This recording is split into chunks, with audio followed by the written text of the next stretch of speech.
Bonjour à tous. Bonjour. Hello. Alors je m'appelle Louise, je serai votre guide pour la journée. Voici un peu de documentation à faire passer, merci. Ensemble, nous allons découvrir quels étaient les rites, les traditions et les coutumes de ce qu'on appelait autrefois les restaurants. Cette activité sociale, aujourd'hui totalement disparue. If you do not speak French, audio guides are at your disposal. Yes, please. Ok. Thank you. Alors les personnes qui se rendaient dans un restaurant s'appelaient des clients. Ils étaient disposés exactement comme vous, au niveau de l'entrée, en attendant qu'un serveur vienne les chercher. Alors parfois, effectivement, il y avait beaucoup de monde. Dans ces cas-là, on les disposait sur les tabourets que vous voyez ici et on leur donnait un petit ramequin avec des cacahuètes pour patienter. Excuse-moi, did they put their fingers all in the same bowl? Oui, alors vous savez, c'était quand même une autre époque, il faut quand même se projeter. À l'époque, on avait peur de quasiment rien. Par exemple, pour se dire bonjour, on se faisait la bise. C'est quoi la bise? C'était une autre époque. Faut parvenir à se projeter quand même. Veuillez me suivre pour la suite de la visite. Et je vais vous montrer ma pièce préférée du musée. Alors, on se trouve ici face à ce qu'on appelle une table. Le procédé est on ne peut plus simple, payer pour qu'on nous prépare à manger. Attention, jeune homme, on ne touche pas. Excusez-moi, mais c'est une pièce de collection, faut faire très attention, c'est très fragile. Excusez-moi. Oui? Ce établissement existait ailleurs, même aux États-Unis. Oui, alors c'est fort probable. Cela dit, les fouilles archéologiques semblent montrer, je le crains pour vous, que ce type de restauration ait été un peu moins élaboré, si je puis me permettre.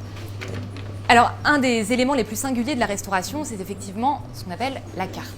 Et à l'intérieur, on retrouvait la liste des aliments que l'on pouvait commander pour le soir.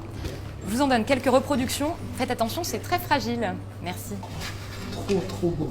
Alors, quelques précisions sur le déroulement du repas. Une règle sociale consistait à poser la question « Et toi, qu'est-ce que tu prends ?» C'était pas individuel? Oui et non. C'est-à-dire que le dernier à avoir posé la question prenait souvent le même choix que la personne à qui il venait de poser la question. Sinon, il lui arrivait de se servir et de piquer dans l'assiette de l'autre. C'est trop bizarre. Est-ce que vous avez d'autres questions? Les gens mangeaient vraiment l'un en face de l'autre? Et oui, mais vous savez qu'ils étaient parfois jusqu'à 12 à table. Et pour renforcer cet esprit de convivialité, il leur arrivait même d'avoir une corbeille à pain que tout le monde se partageait. C'est-à-dire que chacun prenait un bout de pain de son choix. C'est des barbares! Ne les jugez pas trop durement avec les normes d'aujourd'hui. Faut bien garder en tête que ça date d'il y a 1 an. On continue la visite? Alors ici, on peut trouver la tenue d'un serveur, ce sont des habits d'époque. Nous sommes également parvenus à reconstituer la voix d'un serveur de la région PACA en récoltant son ADN sur un bout de crayon à papier. Écoutez, c'est incroyable.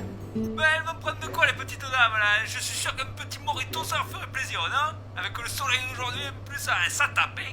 Impressionnant, n'est-ce pas? Alors, il faut bien noter que le serveur avait un rôle crucial, bien évidemment. C'est en effet lui qui rapportait ce qu'on appelle l'addition. C'était un petit bout de papier sur lequel était inscrit le prix à payer pour ce qu'on venait de manger. Pour l'anecdote, il faut savoir qu'après, les clients se chamaillaient en se disant « Non, non, non, c'est moi qui paye. Non, c'est moi, t'as déjà payé la dernière fois, etc. etc. » Et bien sûr, il y avait toujours celui qui feignait de ne pas avoir son portefeuille pour ne jamais payer. Voilà. C'est officiel, je comprends rien au monde d'avant. Désolé. Si vous n'avez pas d'autres questions, c'est avec tristesse que je vais vous annoncer la fin de la visite. Pour ceux qui ont pris des billets pour l'exposition permanente, vous pourrez faire la visite de la salle de cinéma tout au bout du couloir. Pour les autres, écoutez, je vous souhaite une bonne journée. Merci beaucoup. Habille-toi, on y va. C'était quoi le cinéma? C'était des gens qui payaient pour regarder un film en même temps dans la même pièce. Ah, chez nous? Ouais. Allez, ça c'était le monde d'avant, c'était n'importe quoi. Tiens, remets ton masque, Emmanuel.